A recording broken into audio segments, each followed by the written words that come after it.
You might think, as you go through life, things get thrown at you, tossed at you. You think, oh God, not again. And then you go through a period of time where things are good. Like right now, my cancer's behaving itself. I do have my steady pain in my lower back and my hip and pelvic area, but it's livable, you know. I only have to take pain meds at nighttime just so I can get to sleep. Kids were all over for Easter. Puppy is keeping us active and smiling. So you might think, well, then what's the problem? What are you complaining about? Not really complaining. We just got kicked in the gut last week, that's all. Just kicked in the gut. And I'll tell you about it. Hi, this is Denise. This is Travels in My Chair. Lovely day outside. Thought I'd just take a moment and give you an idea of what's going on in our life the last little while. You know, besides Roxy and all her charm and funniness. However, my cancer is sort of holding its own. I always have a pain in my left buttock, and so when somebody says, oh, you're a real pain in the ass, well, guess what? They're right. But other things have been happening to us, and I thought maybe I'd share that all with you today. A lot of you who are getting older, who have health issues.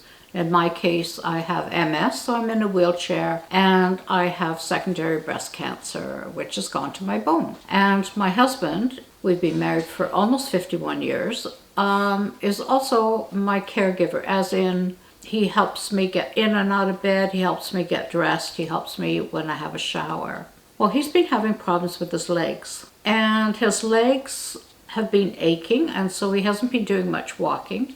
I thought that, you know, he was taking our little dog before she died for a walk, and I thought, well, she's getting older, maybe she's not wanting to walk so much. But it turns out it's not her at all, it's him. His legs are sore and they ache when he walks.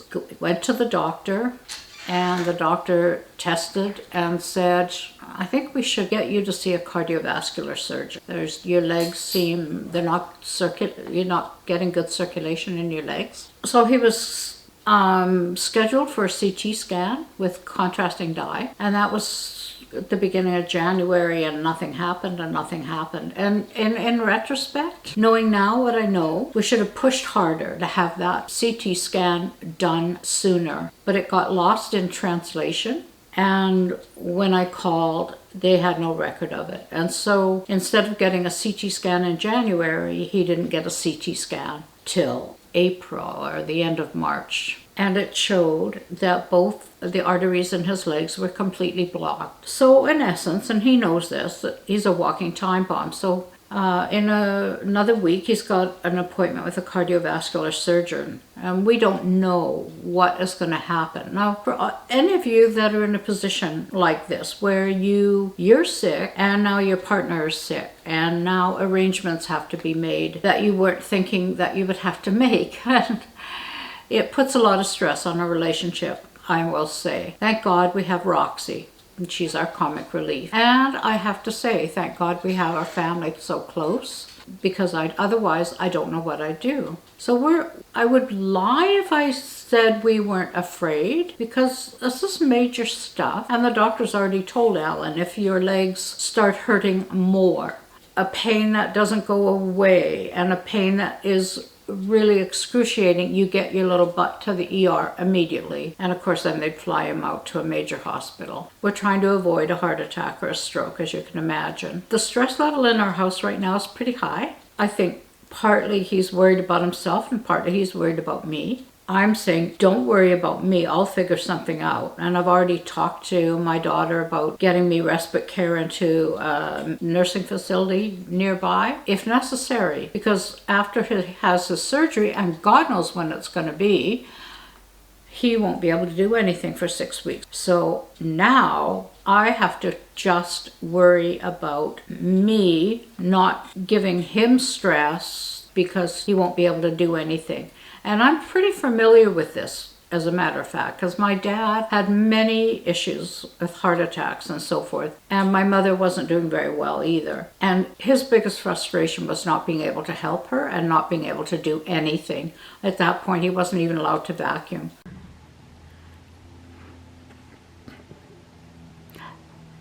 Bring it. Bring the ball.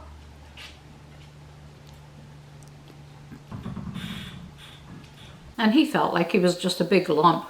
Now I have talked to my daughter in Edmonton. She is going to come out. I've talked to my daughter on the island, and if the surgery happens and school's out, then she will come with her kids. I've got a daughter here that's a nurse and her husband that's a nurse, and my son lives across the street. So, and the reason I'm relying on family and friends to walk the dog is because our home support service is so overloaded right now and everyone is so short-staffed. So here's the deal. My daughter really doesn't want me to go into the nursing facility because of their short-staffed situation. She feels that we can muddle through pretty well. So I'm going to have to learn to be more independent. And I know some of you that are in this situation, so you know exactly what I'm talking about. Luckily, our senior center has meals that you can buy, and that's the kind of stuff we're going to have to do. I'm also wanting to get my little dog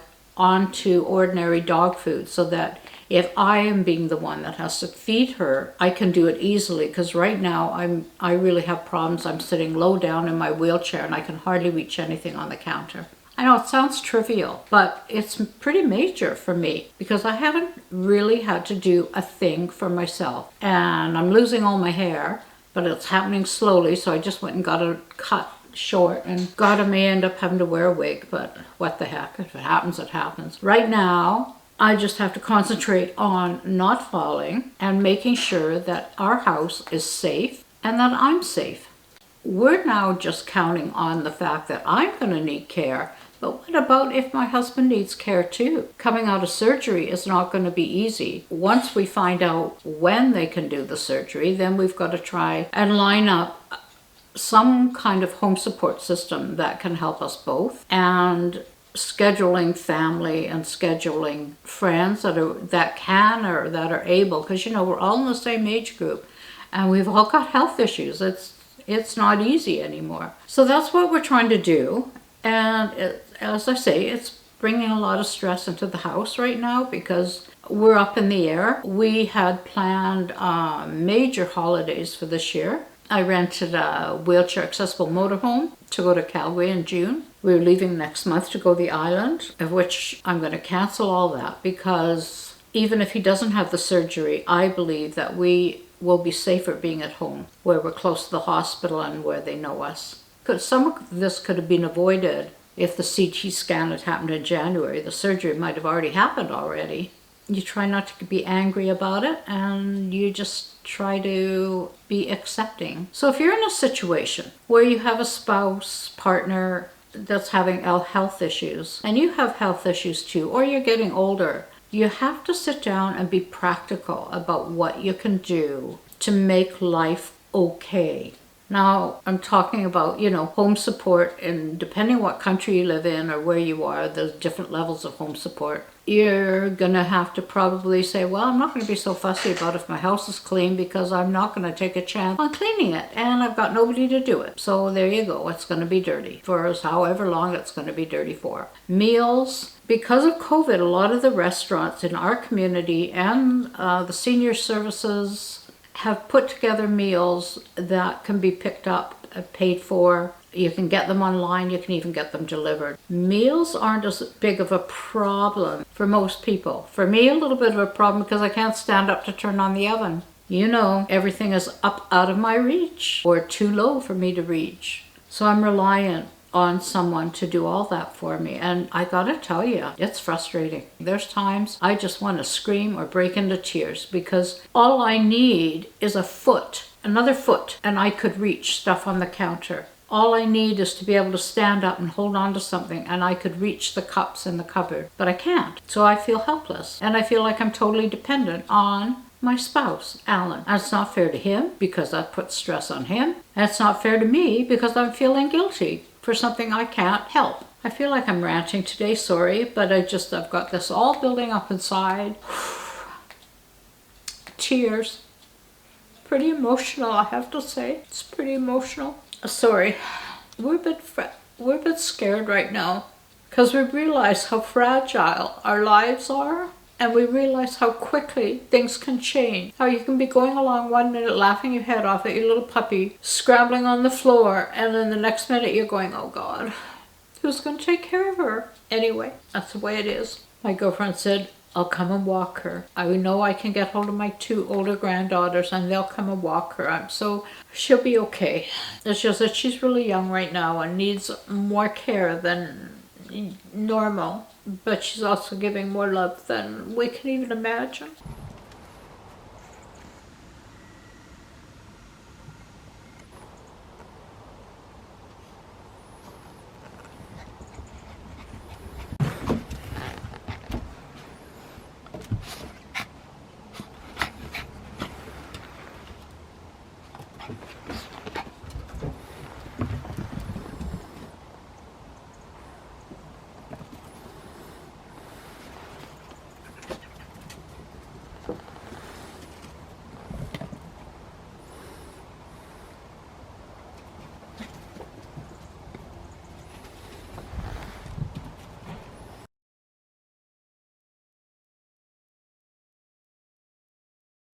Don't be afraid to ask for help. And in this time of COVID, where all the medical people are totally overloaded, you have to spread your wings far and wide to get assistance. And for those of you that don't have family nearby, then you're going to have to rely on somebody else, friends or anybody. If you're in a church, if you're the member of the community, there are places that'll help you. We have drivers that you can get to drive to appointments. But here's the thing. You have to be mentally capable enough to organize all this. And luckily I am, because it's going to be a lot of phone calls on my part to try and get everything working in a good system that's going to be able to take care of me and take the stress off Alan. Because he, after his surgery, will have 6 weeks of supposedly doing nothing. And under normal circumstances, I'd be the one taking care of him. And all I can do right now is just try to stay out of his way and be supportive. It's really hard. I want you to make sure that you watch my video about getting everything in order for when you could die. You have to look things in the eye and face things head on. And really, honestly, guys, you have to be prepared for anything. And it may seem trivial, but it takes nothing. Like 1 minute you're okay and you're sailing along, and the next minute you've fallen on an icy sidewalk and broken your hip. You know? And you can't rely on each other as you get older, and you can't rely on your friends as they get older to be there to physically take care of you, because they absolutely cannot. So you start having to rely on a younger generation who have got lives of their own, or you have to hire people. But don't bury your head in the sand, whether it be with your medical professional or whether it be with asking for help to try and have someone to help to take care of you. Have to do what you have to do, because you know what? You're the most important. Really, you're the most important. And you have to make your life work for you.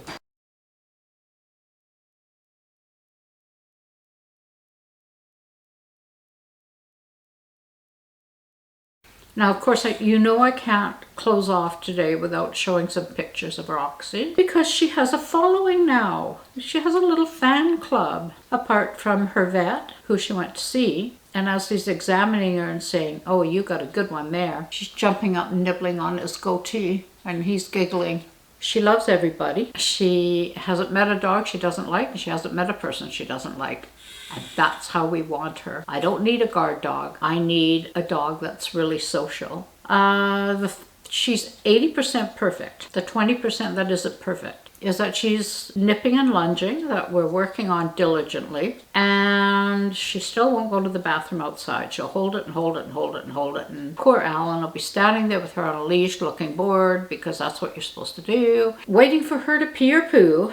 And she doesn't. And then she comes in and she goes pees or poos on her pee pad, which is better than doing it on our rug. I will give her that. So we have to praise her for that. But we'd praise her way, way more if she'd do it outside. She's sleeping right now. She has those moments of running around like an idiot, playing tug and She has her balls, and we found a bunch of them in her crate. I don't know whether the kids put them in there or whether she went in there. She goes in there sometimes. See, when Alan goes to take her out, he puts her in her crate. And I think she associates, oh goody, I'm going out. That means for her, that means a walk. That means sniffing dogs. I mean, she's met labs, bulldogs, you name it. She doesn't care. They're all friends to her. Everybody loves her because she's so darn cute. We love her too. So, put up with a little bit of Roxy pictures and just know when you're looking at them how they make us both laugh and how they help to take the stress of everything off our shoulders. Ball.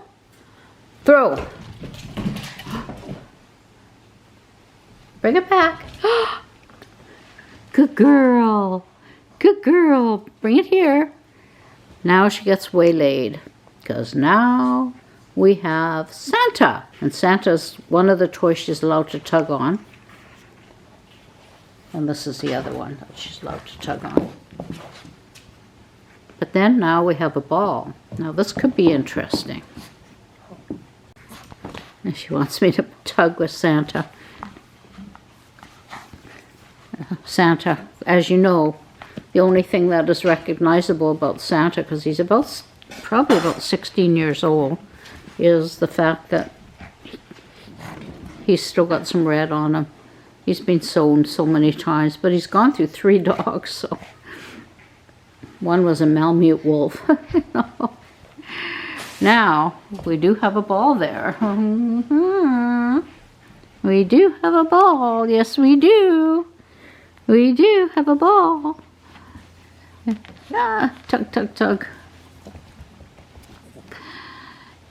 Tug, tug, tug, tug, tug.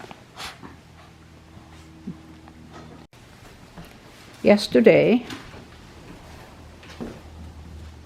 I put all of Roxy's toys, including Santa, her billy goat,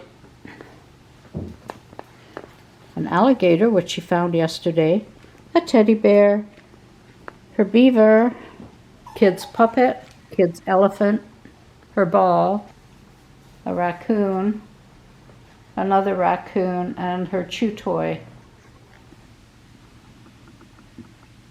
Everything was packed away, but like every other little toddler I know, she absolutely has to take every toy out. And sometimes she ends up wanting to put 2 in her mouth, in the case of the elephant and the ball, at the same time, and then can't understand why she can't carry both. She just hasn't got that figured out. She's so excited to see you guys.